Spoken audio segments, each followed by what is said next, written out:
Good morning हमारे सभी बच्चे। आज आपकी बायोलॉजी की थर्ड क्लास चलेगी। तो उस पर मैंने आपको नेक्स्ट क्लास में से पहले वाली क्लास में मैंने आपको श्वसन तंत्र के बारे में बताया था।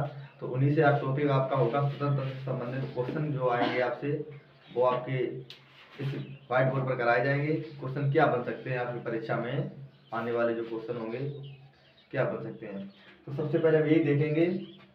मैंने आपको श्वसन तंत्र के बारे में बताया था। तो सबसे पहला आपका पॉइंट जो आएगा श्वसन तंत्र से पूछा जाएगा, मानव हृदय, मानव के शरीर में जो सबसे प्रमुख जो श्वसन तंत्र का जो प्रमुख अंग होता है वो क्या होता है, बता देना। फेफड़ा। तो प्रमुख अंग, श्वसन का प्रमुख अंग, सबसे पहले ये प्रश्न लगेंगे। श्वसन का प्रमुख अंग बता देना। श्वसन का जो प्रमुख अंग होता है वो आपके लंग्स होते हैं, जिसे बोला जाता है, हिंदी में कहा जाता है फेफड़ा। यह लिख देंगे, फेफड़े। श्वसन अंग होते हैं फेफड़े। पूछा जाएगा मानव में फेफड़ों की जो संख्या होती है कितनी होती है, तो बता देना 2, जिसे कहते हैं एक जोड़ी। तो ये भी पॉइंट लिखेंगे, मानव में एक जोड़ी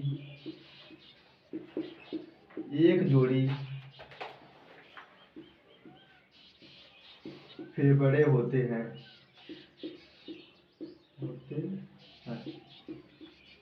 मानव में एक जोड़ी फेफड़े होते हैं। नेक्स्ट क्वेश्चन आएगा,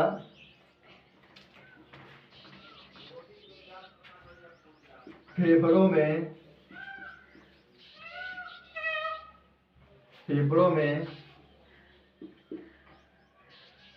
बिंदु संरचना होती है।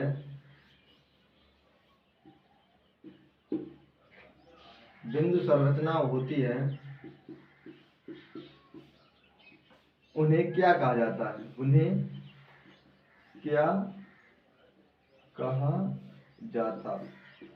तो हम इसका उत्तर लिखेंगे, जो बिंदु संरचना होती है उसे कहा जाता है, क्या कहा जाता है? एबी ओलाई। क्या कहा जाता है? एबी ओलाई। लिखेंगे एबी ओलाई। मैंने आपको बताया था नेक्स्ट क्लास में, जो आपकी सेकंड क्लास थी, उसमें बताया था कि छोटी छोटी संरचना होती है, उस संरचना को कहा जाता है एबी ओलाई। ये संरचना क्या करती है, तो ये भी लिख सकते हैं इसका,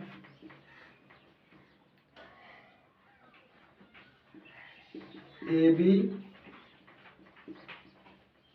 ओलाई बिंदु जो होते हैं, एबी ओलाई बिंदु, ये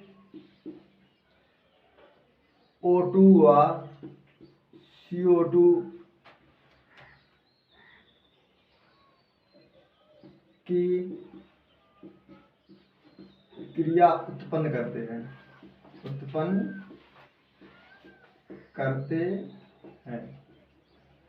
नेक्स्ट पॉइंट क्या होगा, ए बी ओलाई जो आपके बिंदु संरचना छोटी छोटी से फेफड़ों में आपकी होती है, वो O2 और CO2 की जो क्रिया उत्पन्न करते हैं। ये CO2 और O2 को क्या करते हैं, इनकी क्रिया को बनाए रखते हैं। जैसे O2 को ग्रहण करना, CO2 को बाहर निकाला, इन्हीं के माध्यम से प्रक्रिया बनी रहती है। नेक्स्ट क्वेश्चन आपसे पूछा भी जा सकता है।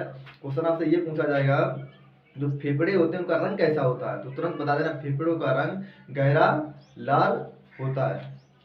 तो लिखेंगे फेफड़ों का रंग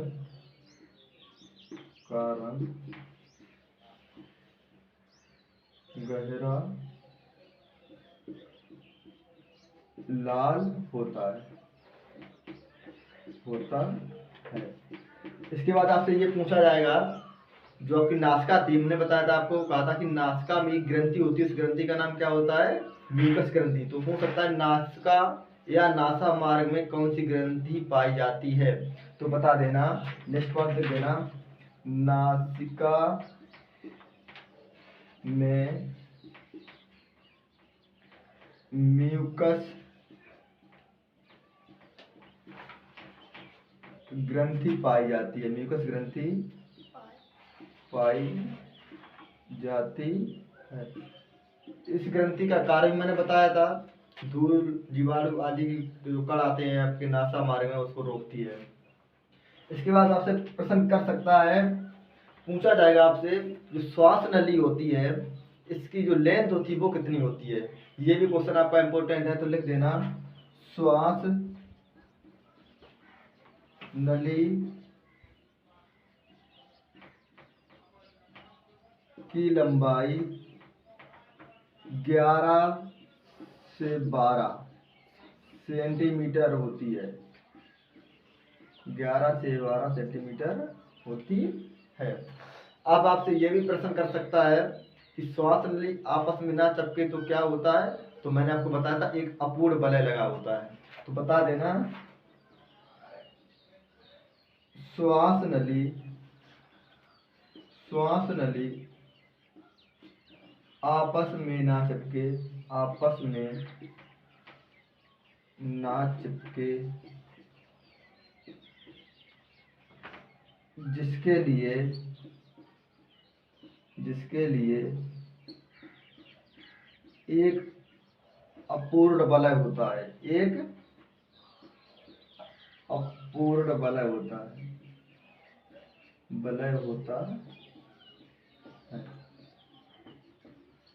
ये पॉइंट आपके जो परीक्षा में पूछे जा सकते हैं, तो इसी प्रकार से पूछा जाएगा। सबसे पहले आपसे पूछ दिया जाएगा श्वसन का प्रमुख जो अंग होता है क्या होता है, तो मैंने आपको लिखा दिया आपके फेफड़े होते हैं। इसके बाद आपसे पूछा जाएगा मानव में एक जोड़ी फेफड़े होते हैं। आपसे पूछा मानव में कितने जोड़ी फेफड़े होते हैं, तो बता देना सर एक जोड़ी फेफड़े होते हैं। इसके बाद पूछा जाएगा फेफड़ों में बिंदु संरचना, जो छोटी छोटी बिंदु की संरचना होती है उन्हें क्या कहा जाता है, एबी ओलाई कहा जाता है, जिसकी संख्या अगर पूछ दी जाए तो बता देना, यहाँ लिख देना 30 करोड़। 30 करोड़ 30 करोड़ संख्या होती है लगभग में। इसके बाद आपसे पूछा एबी ओलाई बिंदु में O2 और CO2 की क्रिया उत्पन्न करते हैं। जो एबी ओलाई आपके जो बिंदु होते हैं आपके ये फेफड़ों में होते हैं, O2 और CO2 की क्रिया बनाए रखते हैं। इसके बाद पूछा फेफड़े का रंग कैसा होता है, तो बता देना फेफड़े का रंग जो होता है गहरा लाल होता है। नेक्स्ट बात पूछा जाएगा नासिका में म्यूकस ग्रंथि पाई जाती है। आपसे पूछा कहाँ पर म्यूकस ग्रंथि पाई जाती है, तो यार नासिका में पाई जाती है। एक जगह और होगी, वो आपको नेक्स्ट क्लास में बताएंगे कि म्यूकस ग्रंथि आपकी कहाँ पाई जाती है। इसके बाद में श्वास नली की लंबाई कितनी होती है, जो आपकी श्वास नली मैंने आपको पढ़ाया था फिगर के माध्यम से, उस श्वास नली की लंबाई 11 से 12 सेंटीमीटर होती है। इसके बाद कह सकता है कि श्वास नली आपस में ना चिपके उसका कारण क्या होता है, तो बता देना एक अपूर्ण वलय होता है। इस तरीके से आपके ये पाठ हुए। इसके बाद में इसको नोट कीजिए, तब तक थोड़ा और आगे पॉइंट आपको लिखाएंगे। आपको समय दे रहे हैं नोट करने के लिए, नोट कर लीजिए।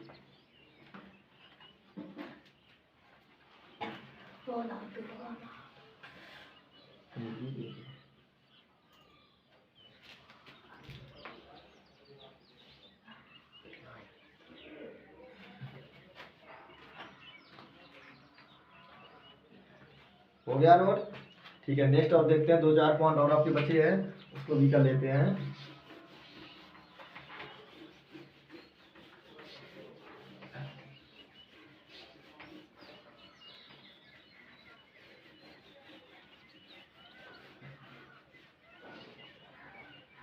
नेक्स्ट बात आपका आएगा, पूछ सकता है कि जो ग्रेसनी होती है,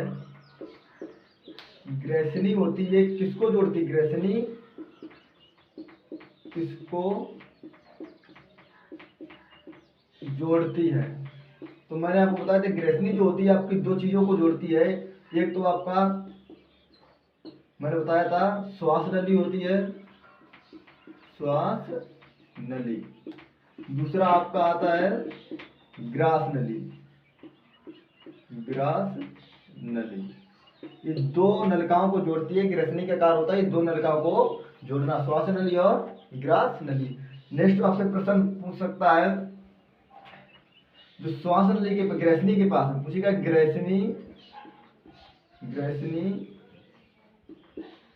के पास में एक बोल्व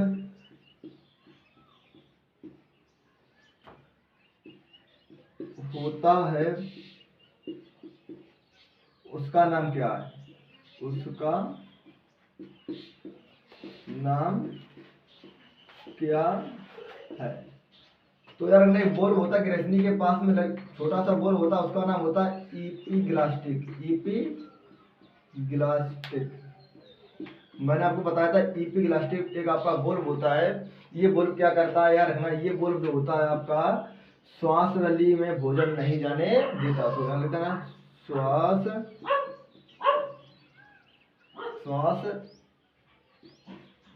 नली में भोजन नहीं जाने देता है। मैंने आपको एक संरचना लिखाई थी, छोटी सी बनाई थी, फेफड़ों के नीचे इस तरीके से बताई थी। हमने बताया था आपको ये आपका डायफ्राम होता है। तो इस डायफ्राम का कार्य क्या होता है, हिचकी। जब ये डायफ्राम चिपक जाता है तो हिचकियां आने लगती हैं। तो रखना नेक्स्ट वर्ड लिख देंगे, डायफ्राम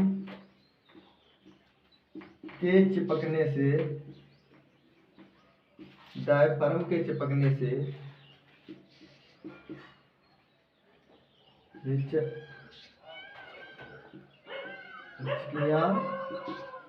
आने लगती हैं, आने लगती है। ये जो आपको पॉइंट हो गया, डायफ्राम के चिपकने से क्या आती है, हिचकियां आने लगती है। तो ये नोट कर लीजिए। इसके बाद में जो आपकी नेक्स्ट क्लास होगी अगले आपकी क्लास में दी जाएगी। आज के लिए इतना ही काफ़ी। जय हिंद।